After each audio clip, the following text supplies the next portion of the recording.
আর এই কথা বলার জন্য সোশ্যাল মিডিয়া পুরোটা হয়ে গেল আমি হচ্ছে খারাপ, আমার পাছার চামড়া লাল করে দেওয়া উচিত। This is your understanding. এই বুঝছেন আপনারা? এইটা এথিক্সের মধ্যে আটকাবে? পৃথিবীর কোন সাংবাদিক, আমি গ্যারান্টি দিলাম, পৃথিবীর কোন সাংবাদিক এখন শেখ হাসিনার ইন্টারভিউ নিতে চাবেন? আপনি আমার বলেন তো, একজনের নাম বলেন। না না, এভরিওয়ান। সাংবাদিকরা আসছে আমাকে জ্ঞান দিতে যে এটা সাংবাদিকতার এথিক্সে পড়ছে কিনা। আমি 100 বার বলবো যে শেখ হাসিনার ইন্টারভিউ এখন কোন সাংবাদিক এই পৃথিবীতে নিতে চাবেন? আপনি আমার বলেন।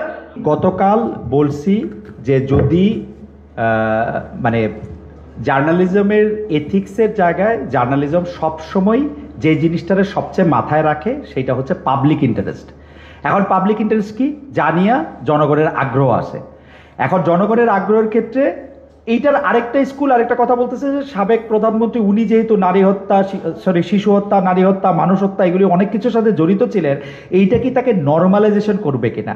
আমি আপনারা বলি 5 লক্ষ ইন্টারভিউ শেখ হাসিনার ইয়াকে নর্মালাইজ করতে পারবে না। আপনার এটা মনে হয় না উনি ইন্ডিয়ায় আছে, ইন্ডিয়ার মধ্যে থেকে যে 1400 মিডিয়া আছে যারা ওর হয়ে প্রচারণা করে, ওইখানে গিয়ে দেয় না কেন একটা ইন্টারভিউ? ওর ইন্টারভিউ দেওয়ার মুখ আছে? ওরে ইন্টারভিউ দেওয়া মানে ওকে নর্মালাইজ করা? এই বুঝছেন আপনারা? এইটা এথিক্সের মধ্যে আটকাবে? পৃথিবীর কোন সাংবাদিক, আমি গ্যারান্টি দিলাম, পৃথিবীর কোন সাংবাদিক এখন শেখ হাসিনার ইন্টারভিউ নিতে চাবেন? আপনি আমার বলেন তো।